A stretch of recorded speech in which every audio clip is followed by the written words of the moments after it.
Is today a day I can eat? Yay! The room went cold with that one comment. My grandson, David, was always lively and energetic, but he started hesitating to play outside. He used to be a bit chubby, but now he's slimmed down. Seeing this, I realized something was off and was like, why don't you tell me what's going on? As a result, my son and his wife began to make excuses in a panic. But realizing my son and his wife didn't grasp the gravity of the situation, I decided to lay down the law. My name is Karen. I'll turn 55 this year.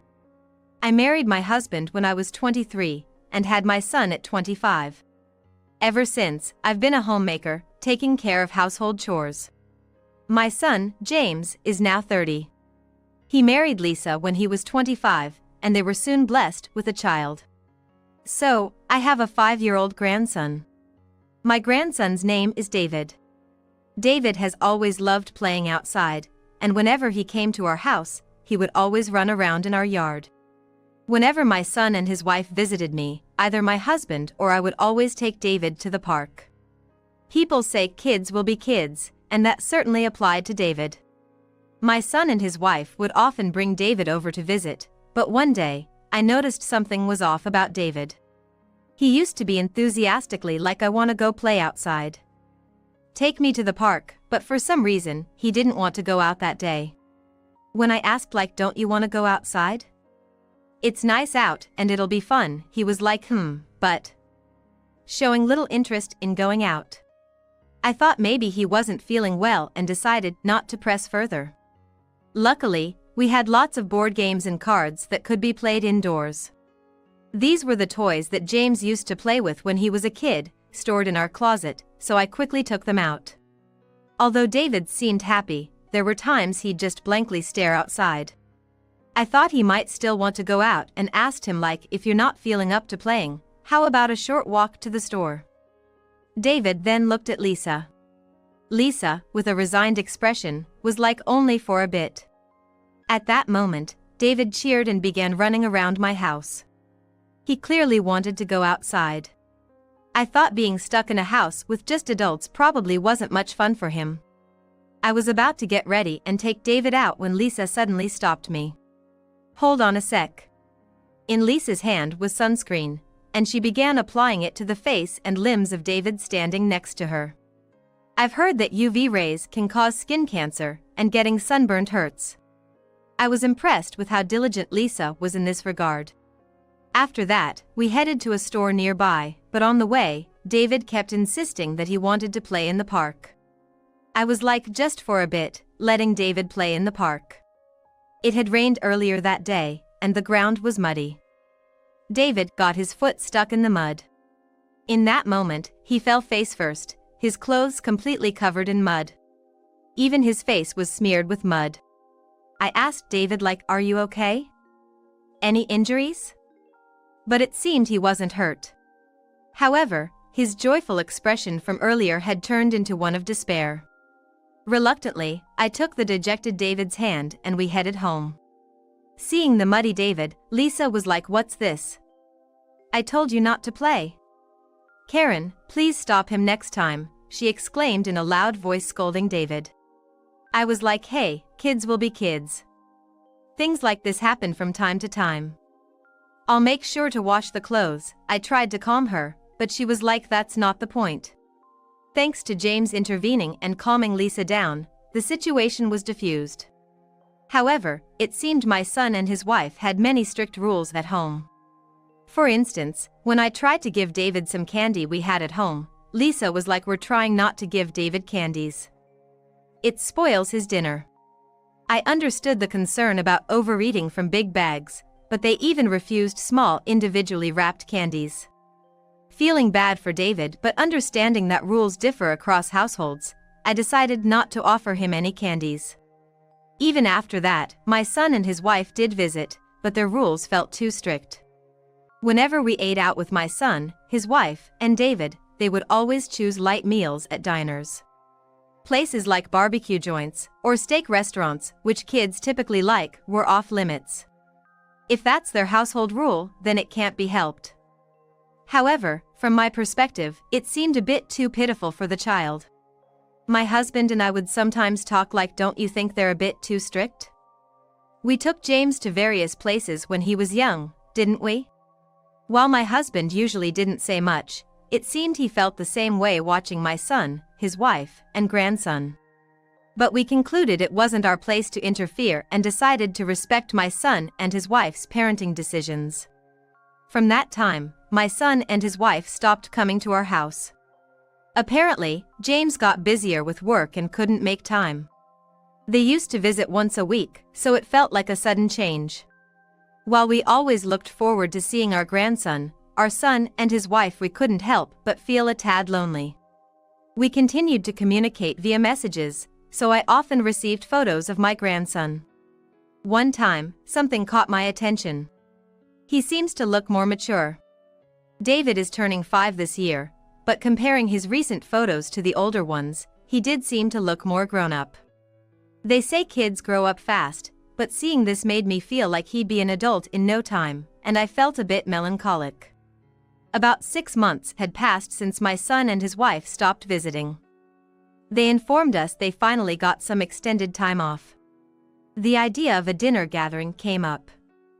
Considering their preferences, my husband and I suggested a slightly upscale traditional American restaurant.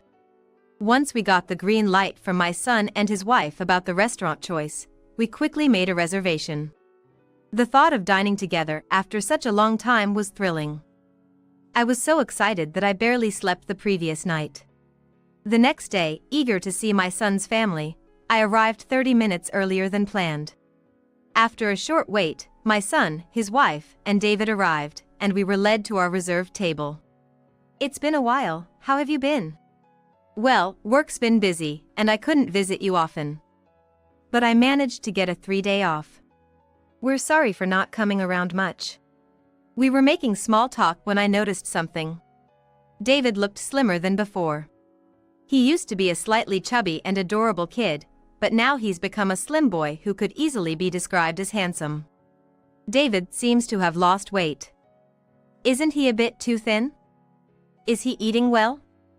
Maybe he's lost his appetite because of the summer heat? He's eating just fine. You know, kids this age, their body type can change in a flash. Finding clothes was a real challenge. I had expressed my concerns about David's weight, but I was reassured that he was eating properly. After chatting for a while, our meals arrived. Being a multi-course meal, there was a lot to eat, but it was also a feast for the eyes. As everyone admired the dishes in front of them and reacted with delight, David, who had been quiet until then, suddenly spoke up. Is today a day I can eat? Yay! At that moment, I could feel the atmosphere in the room change. A day he can eat? What did he mean? I racked my brain desperately. Suddenly recalling how David's appearance became more mature, how he'd slimmed down out of the blue, and how he'd stopped playing outside, I arrived at a conclusion. If my suspicion was correct, it would be a significant issue. I decided to bravely ask my son and his wife. I've been wondering for a while now, are you making David eat properly? James and Lisa avoided eye contact. My son was like, of course, we make sure he eats. He even eats any veggies and doesn't have any dislikes. Isn't that right? And his wife was like, yes, he always finishes whatever I cook. I wonder why he suddenly said it's a day he can eat. Kids can be so mysterious. They seemingly dodging a topic they'd rather not discuss. I've had a vague feeling for a while now that my son and his wife weren't giving David enough food. Given that he used to be a bit chubby, I thought they might be managing his meals out of concern for him gaining more weight. But looking at David now, that just doesn't seem to be the case. Not only had he lost weight rapidly, but he also looked listless and pale. David, I want to ask you something. Are you getting enough to eat? He responded with a shocking revelation. Looking at the elaborate meal set in front, David was like, yeah, I do eat. But, you know, Mom and Dad only let me eat like once every 2 days. I once tried to sneak some snacks and got yelled at. Is today not a day I can eat? After hearing from David, I turned to James and Lisa and was like, could you please explain what's going on? They started to spill the beans. Apparently, they wanted to get David into a talent agency. But apparently, since David used to be a bit on the chubbier side, they were advised by an agent that it might be better for him to lose a little weight. So, for the past 6 months, they'd been restricting his diet to get him to this point. They'd even prevented him from playing outside and ensured he wore sunscreen to maintain flawless skin. When I asked why they wanted to get him into a talent agency, they said that as they walked around downtown, he was asked once, leading them to hope that he might become a big name in the entertainment world. While they haven't signed him up with a talent agency yet, they plan to formally apply in the near future. But he's still 5 years. How is he gonna balance that? I find it hard to believe you have his best interests at heart when you're not even feeding him properly, I said, my husband nodding in agreement. The entertainment industry is a tough world. We want David to be able to shine there too. Cut the crap. Kids need to eat every day. Especially growing ones. You better start making him 3 meals a day right now. For the first time, I raised my voice at my son and his wife, making them flinch. James was like, if mom feels that strongly about it, we'll make sure he eats properly, seeming to be persuaded by my insistence. That day, David had a full meal set in front of him, just like the adults. He ate all without leaving anything. From then on, I made it a routine to call my son and his wife every day to ensure that David eats properly. They not only assured us that they were making him eat properly, but they also sent pictures and shared the day's menu with us. My husband and I felt reassured and carried on with our daily lives. About 3 months after our dining experience with my son, his wife and David, we had to travel to their area for some business. After finishing our business, we decided to visit our son's house right away, skipping lunch. Long time no see. Lunch will be ready soon, please wait in the living room. Lisa ushered us to the living room, where we found James and David hanging out. David looked much healthier than before, with a fuller face suggesting he'd been eating properly. After some chit-chat, Lisa entered the living room with dishes of food. Everyone gathered around the table, but there was a separate dish with noticeably smaller portion of food. Before I could express my surprise, David took his seat in front of the small portion. Isn't that a bit too little? Lisa was like, it may seem so, but any more and he'd gain weight, as if there was nothing wrong. Frustrated and realizing they might not heed my words any further, I excused myself for a moment and called someone. The person mentioned it was available at the moment, so the person could come over right away. While we were enjoying the meal they had prepared for us, someone knocked at the front door. I wonder who that could be, we weren't expecting anyone. It's someone I called, I replied as I went to the door to welcome in my old acquaintance. Hello, I'm John, a nutritionist. John is a friend of mine, who works as a nutritionist specializing in child nutrition. He mainly educates children about nutrition and happens to live near my son's house. John was like, are you aware of how bad it is not to make David eat enough? Starting with those words, John explained the importance of children having proper meals and how nutrition helps build their bodies. After listening to John for about 2 hours, James and Lisa seemed quite impressed as they looked over the recipes he gave them. They were like, wow, I didn't know there were recipes like this. Having these recipes might make it easier to prepare meals, showing some understanding of the importance of nutrition. Still worried, I began bringing food to my son's house from time to time. Each visit reassured me that David was being fed properly, but they still seemed keen on getting him into the entertainment industry. Apparently, they recently applied to a talent agency, and James and Lisa were anxious about the outcome. After some time, they informed me that he had been accepted. While I was happy for them, I couldn't help but feel uneasy.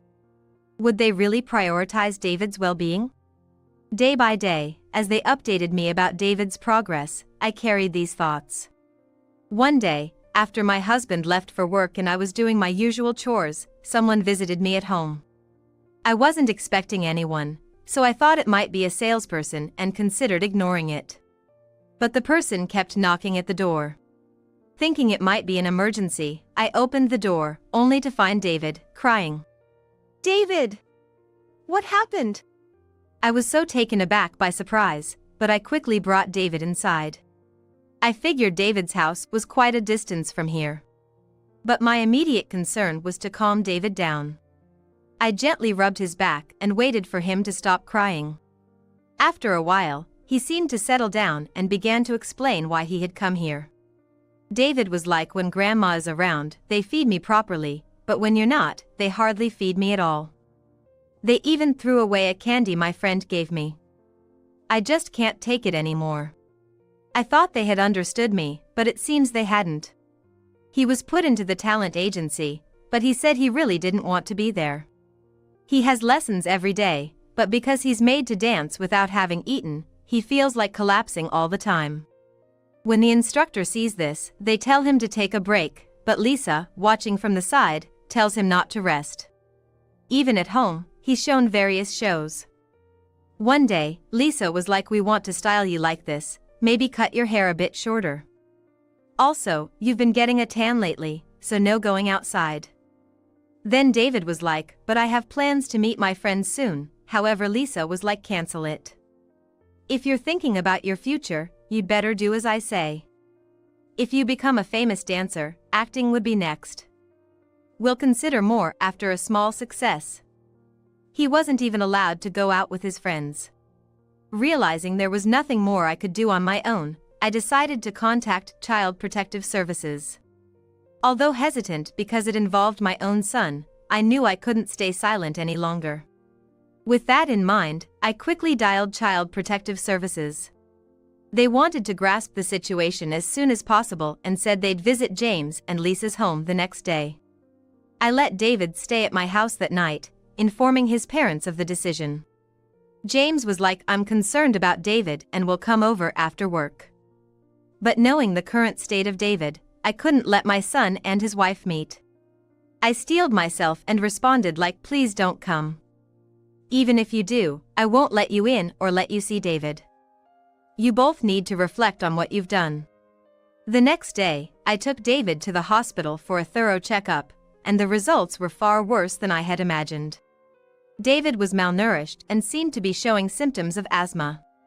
His frequent near-fainting episodes appeared to be due to anemia, and he was immediately put on N4.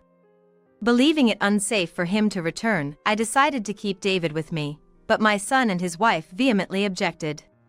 They exclaimed like, "He's our son. Isn't this basically kidnapping?" However, once the Child Protective Services arrived and spoke with them, they begrudgingly accepted that I'd take care of David. And later on, it was established in a meeting at my son's home that not providing meals doesn't constitute as physical punishment and they wouldn't be legally charged. However, due to the negative impact it has on a child, they were urged to change their attitude towards David. During the discussion, the child welfare representatives repeatedly advised against getting David into the entertainment industry, but the two of them, my son and his wife, were not convinced at all. Lisa argued like, "How would we know unless we try? Maybe it'll work out. Can you please not meddle in our family matters?" Watching their exchange, my husband and I realized that it'd be tough for James and Lisa to raise David happily. We considered adopting him. At first, they opposed, but when a lawyer got involved, they quickly changed their tune. Anticipating something like this, I had asked the lawyer, who's a friend of my husband's, to come over just in case. After adopting David, James and Lisa seemed to lose their spark. It seemed that making David a celebrity was their passion in life, and James apparently stopped going to work altogether. Lisa might have finally realized the importance of their son, expressing a desire to take David back, but it's too late now. I doubt I'll ever hand David back to them. Still, if they genuinely repented, I thought it might be good for them to see him from time to time. After all, for David, his biological parents are essential. Speaking of David, when he met his biological parents, his behavior seemed somewhat formal and distant. It's as if he recognizes them as the people who didn't take care of him, and it's unclear if he sees them as parents at all. He must have felt a significant amount of stress living in that household. If only I'd realized sooner. Such regrets whirl inside me. The adoption process had its challenges, but David officially became a part of our family. 1 month after the adoption. David is thriving. Sure, he eats more than other kids, but as long as he gets plenty of exercise, it shouldn't be an issue. He's a kid who loves playing outside, so when we give him a soccer ball or a bat, he usually joins the neighborhood kids. David has such a sociable personality. He quickly gets along with other kids. When he comes home muddy, he excitedly shares the events of his day. During the time he lived with my son and his wife, perhaps due to stress, he started speaking less and less. But now, hearing him share his stories brings me immense joy. David's gonna start elementary school soon, and with the way things are, I'm not worried at all. I'm certain he'll make lots of friends and come home covered in mud as usual. But one thing has been nagging at me. The concern was, did my husband and I make the right decision in adopting David? After all, when we became older, might there be comments or criticisms from those around us? I also wondered if David might be concerned about that very thing. So, I decided to ask David how he truly felt. I asked him did you want to live with your dad and mom? Are you happy now? He was instantly I'm super happy. My old home felt very gloomy, and I hated being there. But now I can play outside and eat delicious food, so it's much better than before. He was I did feel a little sad when I left my dad and mom, but I love Grandma and Grandpa too. Thanks for always being with me. Hearing David's words made me genuinely relieved that my actions back then weren't a mistake. And I decided that if I ever come across a child in need, I'd act without hesitation to help them.